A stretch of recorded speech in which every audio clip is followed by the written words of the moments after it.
ईमानदारी का क्यों नहीं कमाते रे भाई? मेहनत का क्यों नहीं खाता? क्यों दूसरों की संपत्ति पे नजर गड़ाए और हड़पने की कोशिश कर रहे हो? कितने धन्ना सेठ हो जाओगे दूसरों का हड़प के? श्रापित हो जाएगा तुम्हारा परिवार, सर्वनाश हो जाएगा। हड़पा तो था दुर्योधन ने पांडवों की संपत्ति, जमीन, सर्वनाश हो गया। क्या इतिहास नहीं पढ़ते हो? क्या इतिहास के बारे में नहीं जानते हो? ईमानदारी का कमाओ, मेहनत करो। 100 करोड़ पड़ा हो सामने, देखो मत उसकी तरफ। तुम्हारा नहीं है तो तुम्हारा नहीं है। तुम्हारा 1 रुपया गिर जाए जेब से तो उठा लो, पर दूसरे का 100 करोड़ पड़ा है तो देखो भी मत। ईमानदारी, सिद्धांतवादी बनो। अनिरुद्धाचार्य कैसा है? मैं अपने सिद्धांत से समझौता नहीं करता। क्यों मेरी मां? हां, मेरा सिद्धांत है, मेरा अपना सिद्धांत। ईमानदारी से मैं काम करता हूं, बेईमानी नहीं करता। मैं आपसे कहूं कुछ और करूं कुछ, ऐसा मेरे को अच्छा नहीं लगता। अनिरुद्धाचार्य जितना कहता है उतना आप आके चेक कर लेना। गौरी गोपाल आधी रात को जितना कहा गया उससे ज्यादा ही मिलेगा। मैं 1 रुपए की बेईमानी नहीं करता कि गलत बता के आपसे पैसे ले लूं। मैं कहता हूं कि यहां 280 माताओं की सेवा होती है, मतलब होती है, देख लो आके। यहां अखंड रसोई चलती है जिसमें हजारों लोग भोजन रोज पाते हैं, देख लो आकर। संत सेवा होती है, देख लो आकर। गौ सेवा होती है, देख लो आकर। 154 150 बच्चे पढ़ते हैं यहां गौरी गोपाल गुरुकुल में, देख लो आकर। माओ के लिए इतना बड़ा आश्रम बन रहा है, 1000 माओ के लिए, देख लो आकर। जो कहा उतना ही कहा जितना करने की क्षमता है। झूठ बोलना आता ही नहीं। ईमानदारी से हम झूठ बोल के आपसे पैसे क्यों लें? हम तो आपको कभी फोर्स करते नहीं कि तुम पैसे दो हमें। तुम्हारा मन है तो दे दो खुशी से। गौरी गोपाल आश्रम में जितने लोग सेवाओं के लिए, यहां माताओं की, अन्य क्षेत्र की सेवाओं के लिए जो लोग देते हैं वो अपनी खुशी से देते हैं। कोई दबाव नहीं होता किसी प्रकार का कि नहीं जी आपको देना ही पड़ेगा। क्यों आपको कोई दबाव डालते हैं? कोई बोलता है कि दो?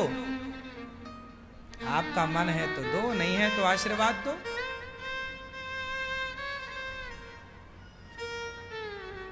ईमानदारी,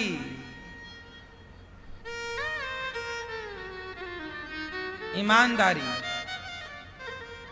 जब आपकी नीति और नियत साफ होती है ना तो उसका फल भगवान देते हैं, ईश्वर देख रहे हैं। हम क्या कर रहे हैं, अच्छा या बुरा, जो हम कर रहे हैं वो आप लोग देखो ना देखो, भगवान तो देख रहे हैं। एक दिन अनिरुद्धाचार्य को जाके ईश्वर के सामने गवाही देनी पड़ेगी कि नहीं?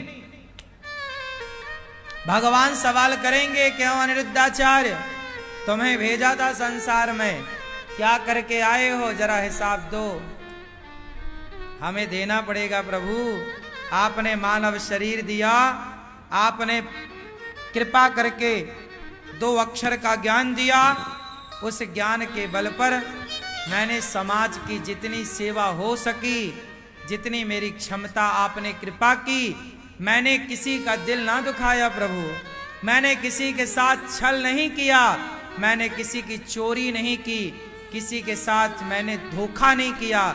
मैंने राग के नाम से, लगाव के नाम से जाना गया, क्योंकि इन प्रेमों में बारीक सा स्वार्थ छिपा हुआ है। पति पत्नी के प्रेम में भी हल्का सा स्वार्थ, पिता पुत्र, माँ पुत्र के प्रेम में भी हल्का सा, माँ बाप का स्वार्थ तो होता ही है कि बच्चा बड़ा होकर सेवा करेगा। स्वार्थ की जरा गंध है। जहां स्वार्थ है वो मोह तो हो सकता है, राग तो हो सकता है, प्रेम नहीं हो सकता। प्रेम वही होगा जहां कोई कामना ना हो, कोई स्वार्थ ना हो। इसलिए आप सबसे प्रेम कीजिए, कोई ना कोई स्वार्थ से ही आप प्रेम करते हैं, पर एक जगह ऐसा प्रेम कीजिए जहां कोई स्वार्थ ना हो, तो सारे प्रेमों पर वो निस्वार्थ का प्रेम भारी पड़ जाएगा। इसलिए आप प्रेम भगवान से ऐसा करिए जहां कोई स्वार्थ ना हो। गोपियों को क्या स्वार्थ था? अच्छा बताओ, लक्ष्मण जी गए राम के साथ, क्या स्वार्थ था लक्ष्मण जी का? इतना कष्ट उठाए, नंगे पांव चले, क्या स्वार्थ था? भरत जी ने अयोध्या छोड़ दी, राम को चुना, क्या स्वार्थ था? स्वार्थ तो सामने ही था, वो अयोध्या के राजा बन जाते, ये उनके लिए बेस्ट ऑप्शन था, लेकिन सब छोड़ा। 12 साल तक, 14 साल तक पत्नी का स्पर्श नहीं किया लक्ष्मण जी ने और भरत जी ने। अब बताओ कि भरत जी का क्या स्वार्थ था राम जी से? क्या स्वार्थ था लक्ष्मण जी का राम जी से? और क्या स्वार्थ था हनुमान जी का राम जी से? हनुमान जी, विभीषण का स्वार्थ था, विभीषण से जुड़े, राम से वो लोग भी जुड़े जिनका स्वार्थ नहीं था, और राम से वो लोग भी जुड़े जिनका स्वार्थ था। विभीषण स्वार्थ से जुड़ा, हाँ या ना? सुग्रीव स्वार्थ से जुड़ा, इसलिए दुनिया में कहीं सुग्रीव और विभीषण की पूजा नहीं होती, क्योंकि जो भगवान से स्वार्थ से जुड़ता है उसे कोई नहीं पूजता, पर निस्वार्थ जितने जुड़े सबकी पूजा होती है। लक्ष्मण जी की पूजा होती है। बहुत सारे मंदिर ऐसे मिलेंगे जहां चारों भैया खड़े हैं। हनुमान जी की पूजा होती है, भरत जी की पूजा होती है। बस प्रेम की परिभाषा यदि आप कहो कि बताओ, तो 2 लोगों के नाम रट लो। प्रेम की परिभाषा कौन? श्री राधा रानी, राधा ही प्रेम की परिभाषा है। भरत जी ही प्रेम की परिभाषा, भरत जी और श्री राधा रानी, ये 2 कौन हैं? इनके आचरण, इनके लक्षण प्रेम को परिभाषित कर रहे। भरत जी और श्री राधा रानी, 100 वर्षों का वियोग था कृष्ण से राधा रानी का। आजकल कोई इतना वियोग कहां सहता है? राधा रानी कृष्ण के सिवा कुछ नहीं। प्रेम तो गोपियों ने भी किया, भगवान की पत्नियां 16,108 थी, प्रेम तो उन्होंने भी किया, पर 16,108 पत्नियों के प्रेम में राधा रानी का प्रेम भारी पड़ गया। क्यों? क्यों? क्योंकि राधा रानी के प्रेम में स्वार्थ नहीं था, जबकि अन्य प्रेमिकाओं के प्रेम में स्वार्थ था।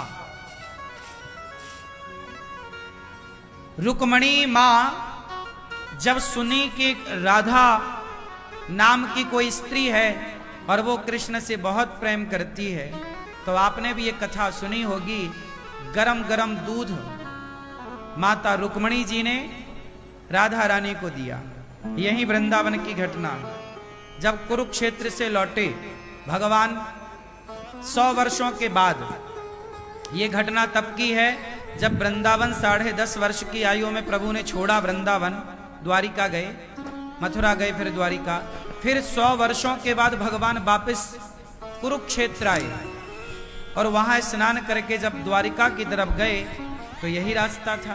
तो वृंदावन में रुके, तो एक पड़ाव वृंदावन में छावनी तैयार हुई, और यहां पर जब भगवान रुके, तो रुक्मणी माँ भी साथ में थी, 16,108 पत्नियां साथ में थी। सुना कि कोई राधा है, तो रुक्मणी माँ को लगा मैं जरा जाके देखूं कि क्या राधा मेरे से ज्यादा प्रेम करती है। रुक्मणी माँ को लगा मैं बहुत प्रेम करती हूं कृष्ण से, तो गरम गरम दूध दे दिया। ये राधा, ये तुम्हारे कृष्ण ने भिजवाया है। जैसे ही कृष्ण का नाम आया, उबलता दूध, भाप से उंगली जल जाए इतना राधा रानी को दिया। राधा रानी ने पी लिया। रुक्मणी मैया तो डर गई कि ये गरम गरम दूध कहीं ये बीमार ना पड़ जाए, पर कुछ नहीं हुआ, सब ठीक। रुक्मणी जी समझ गई कि ये सामान्य नहीं है। शाम को जब वो भगवान कृष्ण के चरण दबाने लग गई माता रुक्मणी, तो भगवान के पांव में फफोले पड़े थे। रुक्मणी माँ ने देखा कि प्रभु ये आपके चरण में ये फफोला कैसा, घाव कैसा। तब भगवान ने कहा कि मैं तो सदा, मेरे चरणों का ध्यान तो सदा राधा रानी करती हैं, मेरे चरण तो उनके हृदय में होते हैं। आज उन्होंने गरम गरम दूध लिया, कुछ गरम गरम लिया, वो गरम उनके हृदय को बहुत पीड़ा पहुंचाता, तो उन्हें पीड़ा ना हो, वो सारी पीड़ा मैंने अपने ऊपर ले ली। राधा रानी की पीड़ा कृष्ण अपने ऊपर लेते हैं। राधा जी के भीतर ही कृष्ण है और कृष्ण जी के भीतर ही राधा है। राधा रानी के प्राण कृष्ण है और कृष्ण के प्राण श्री राधा रानी है।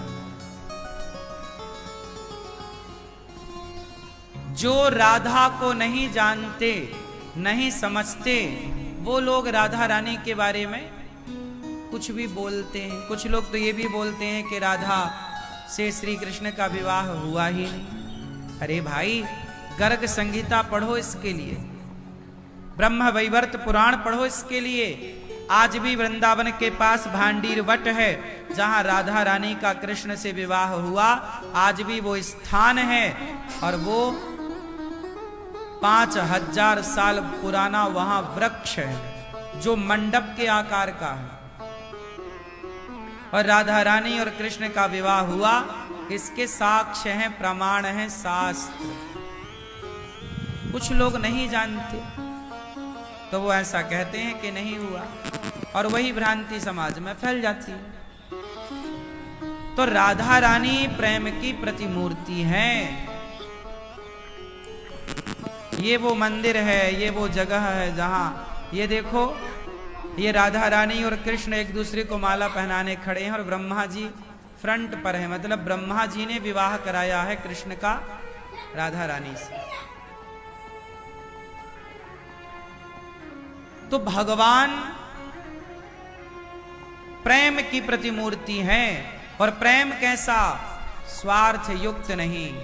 अच्छा, आपका स्वार्थ है तो भगवान पूरा भी करेंगे। क्या विभीषण और सुग्रीव का स्वार्थ पूरा नहीं हुआ? आप भगवान से कुछ चाहते हैं तो वो भी मिलेगा।